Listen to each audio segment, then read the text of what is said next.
This relative velocity problem involves two bodies moving in a straight line, whereby their relative velocities will be two bodies moving in a straight line means relative velocity will be either the sum or difference of their individual speeds depending on their directions.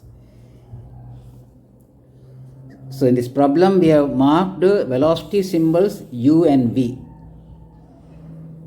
U for the army column and v for the soldier who is walking across the army column. So when the soldier moves forward direction, relative velocity is v minus u.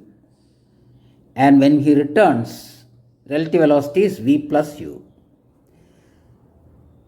Both cases, relative displacement is 80 meters. That is the length of the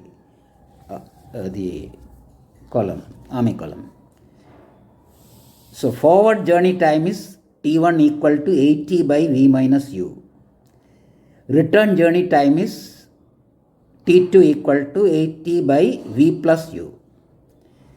Total time t is equal to t1 plus t2. And this total time is also equal to 150 by u, because during that time the column is moving through 150 meters with velocity u. So t equal to t1 plus t2.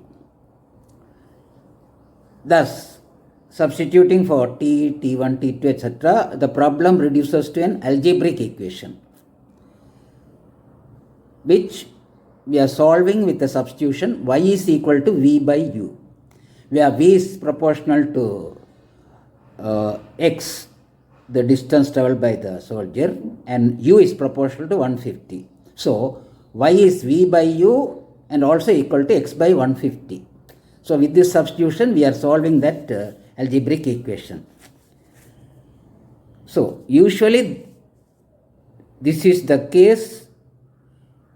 Usually the case when body is moving in a straight line, the relative velocity, time, etc., the equation involving time will be reduced to an algebraic equation, where no angles will be involved, no trigonometry will be involved in that case. In contrast, as a variation from this situation, the next question that we are going to discuss, that is our physics problem 25, will involve trigonometry. Angles will be involved. So you take note of that. Thank you.